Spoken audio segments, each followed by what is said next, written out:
लोग बहुत लोग एजुकेशनल लोन लेते हैं। देखिए बच्चे, हर इंसान चाहता है कि हमारे बच्चे पढ़ जाएं, लेकिन बच्चे ऐसा नहीं है ना कि अगर आप, सबसे बड़ा क्वेश्चन हमारे दिमाग में ये आता है कि आखिर हम कर्ज क्यों लेते हैं, क्या होता है ये कर्ज।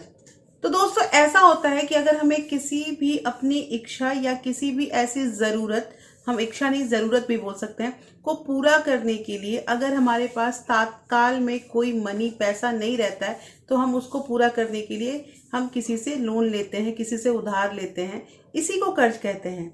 लेकिन समय के साथ साथ अगर ये कर्ज हमारा ज़्यादा हो जाता है, मतलब कि हम अपनी आमदनी से ज़्यादा कर्ज ले लेते हैं ना, और फिर उस कर्ज को भरने के लिए दूसरा कर्ज लेते हैं, और इसी तरह से धीरे धीरे हम कर्ज के जाल में फंस जाते हैं। हमें समझ में ही नहीं आता है कि इस कर्ज के जाल को कैसे नियंत्रण में लाएं।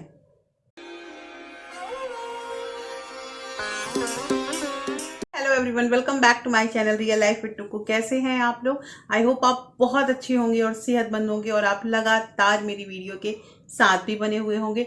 दोस्तों लगातार एक ही सवाल, एक ही क्वेश्चन आता रहता है कि दीदी हमारे बहुत सारे कर्ज हैं और हम अपने पैसे बचाएं कैसे जब हम कर्ज ही नहीं खत्म कर पा रहे। तो दोस्तों देखिए, अगर हमारे ऊपर कर्ज है तो पैसे बचाने का कोई मतलब ही नहीं बनता है। सबसे जरूरी चीज ये है ना कि अगर हम पैसे बचा रहे हैं तो पहले उस कर्ज के जाल से या उस कर्ज से हम उभरें।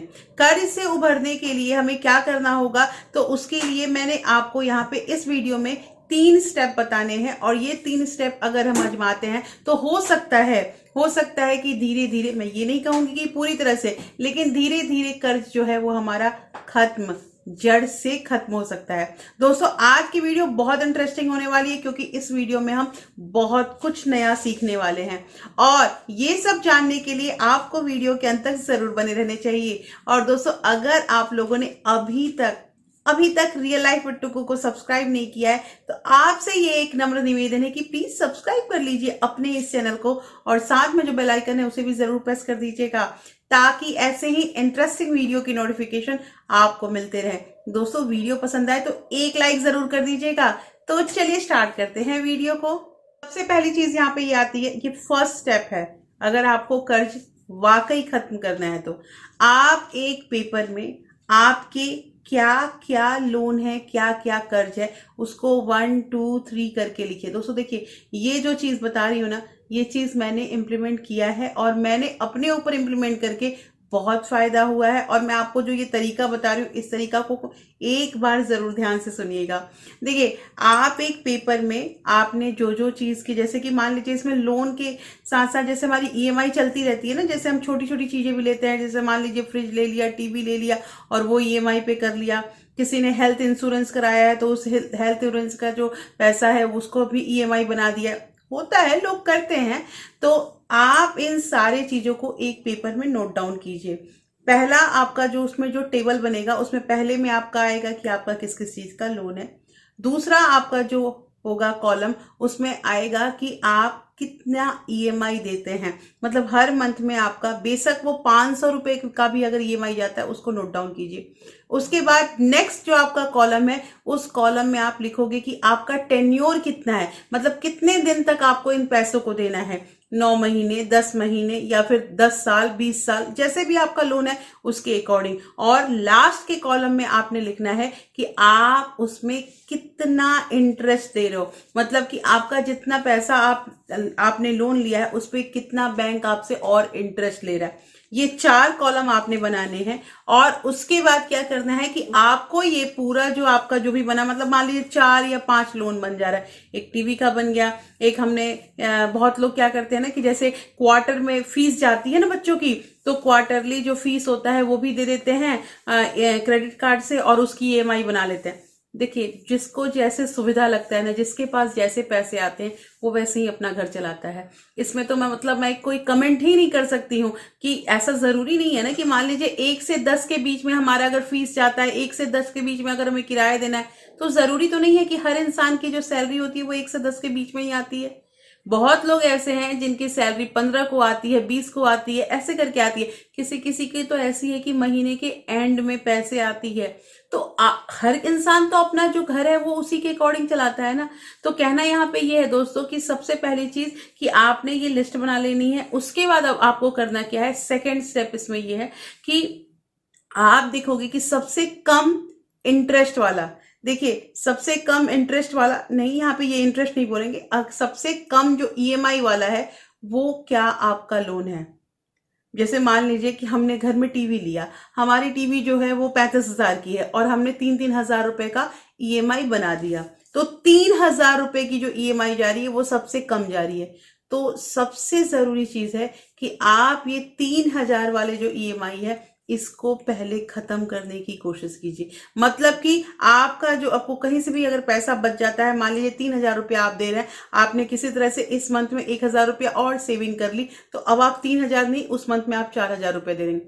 अगर हम एक बार में पैसे ज्यादा देते हैं ना, तो हमारा जो प्रिंसिपल होता है, हमारा जो ईएमआई होता है ना, वो हमें थोड़ा सा इंटरेस्ट रेट उसका कम हो ही जाता है।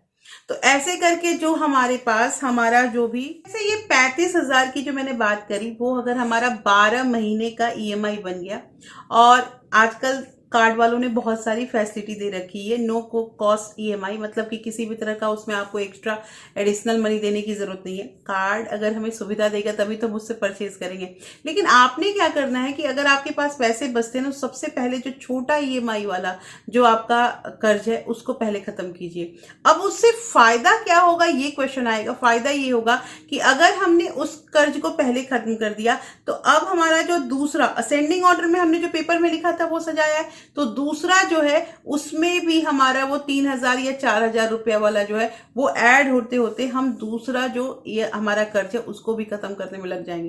दोस्तों इससे एक चीज होता है ना कि जब धीरे धीरे, मान लीजिए 5 हमारे पास कर्ज है ना, अगर हम एक छोटा वाला कर्ज भी खत्म कर देंगे ना, तो हमारे अंदर एक कॉन्फिडेंस आता है। कॉन्फिडेंस ये आता है कि हम ये कर सकते हैं, हम ये कर सकते हैं, और इसके बाद हम फिर आगे बढ़ते हैं। तो अगर हम एक ही बार सोचेंगे ना कि जो हमारे पास 30 लाख का लोन है उसको हम खत्म कर दें, तो उसमें टाइम लगता है, वो मतलब इतना इजी नहीं है। लेकिन जो कम अमाउंट का हमारा जो कर्ज चल रहा है उसको हम जल्दी खत्म कर सकते हैं। बहुत लोग एजुकेशनल लोन लेते हैं। देखिए बच्चे, हर इंसान चाहता है कि हमारे बच्चे पढ़ जाएं, लेकिन बच्चे, ऐसा नहीं है ना कि अगर आप बच्चे को पढ़ा रहे हैं, तो मैं तो यही कहूंगी ना कि 2 तरह के कोर्स होते हैं। एक एकेडमिक होता है, जो एकेडमिक सबको करना है। उसके बाद कोई अच्छा करने के लिए प्रोफेशनल कोर्स कराता है। प्रोफेशनल कोर्स जो होते हैं ना, आजकल एकेडमिक भी सस्ता नहीं है, लेकिन प्रोफेशनल कोर्स जो होते हैं वो हमेशा एकेडमिक से ज्यादा ही उसका कॉस्ट है।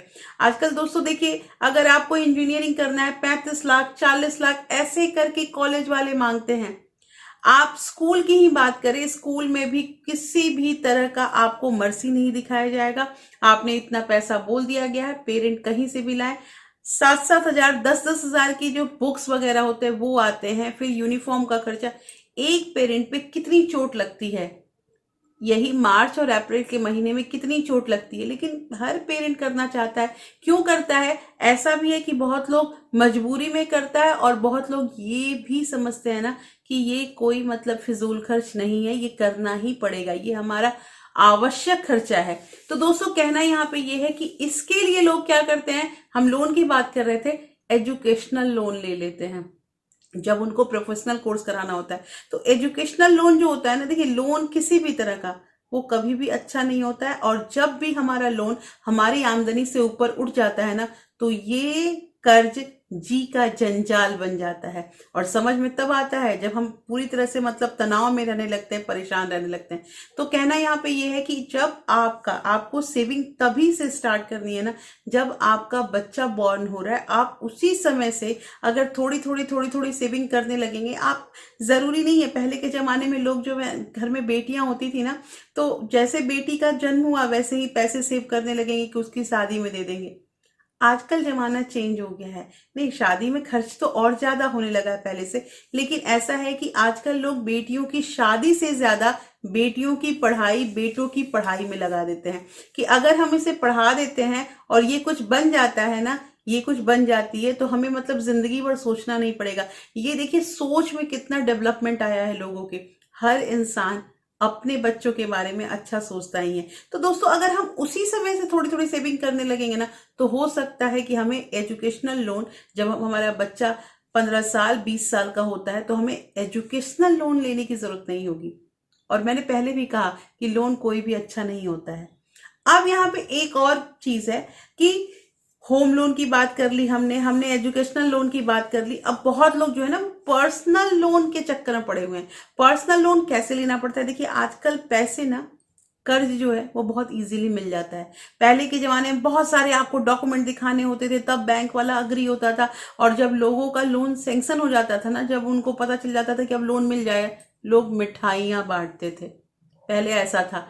आजकल मिठाइयां तो नहीं बांटते हैं, क्योंकि आजकल बहुत इजी हो गया है लोन मिलना। क्योंकि बैंक को भी ये पता है कि एक नया मुर्गा फंस गया।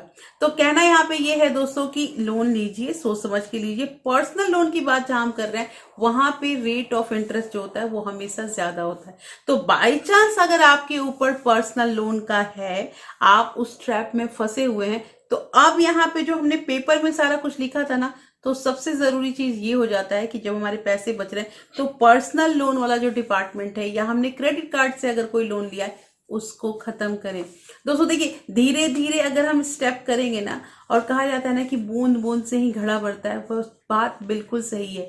धीरे धीरे अगर हम स्टेप लें, धीरे धीरे सोचें, तो हम एक बार इस कर्ज के जंजाल से, कर्ज के जाल से जरूर निकल सकते हैं।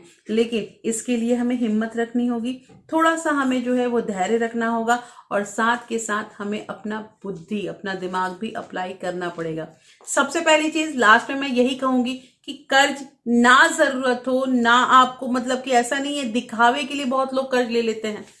तो नहीं जरूरत है, आपको दिखाना नहीं है, शोबाजी में नहीं रहना है, तो आप कर्ज ले ही ना ले कर्ज। और अगर उसके बाद आपको लगता है कि नहीं, इस काम के लिए मैं कर्ज लेना ही पड़ेगा, हमारा ये काम जरूरी है, तो लोन अपने हिसाब से लीजिए। कहने का मतलब कि अपने आमदनी से, हमेशा आपकी जितनी भी सैलरी है, हमेशा कोशिश कीजिए कि लोन आप चुका पाए। ऐसे अवस्था में लोन लीजिए। ये नहीं कि हम कमा रहे हैं 3 लाख और हमने लोन ले लिया 10 लाख। ये गड़बड़ हो जाएगा काम, और इसमें हम फंस सकते हैं। तो दोस्तों कैसी लगी आज की वीडियो? होपफुली ये वीडियो आपको अच्छी लगी होगी, और इस वीडियो में आप लोगों को ये पता चला होगा कि आखिर कर्ज खत्म किया, अब पैसे बचाने में कितना मजा आ रहा है। तो दोस्तों फिर मैं मिलती हूँ आपसे ऐसे ही एक इंटरेस्टिंग वीडियो के साथ। तब तक अपना प्यार और सपोर्ट ऐसे ही बरकरार रखिएगा। Thank you, thanks for watching.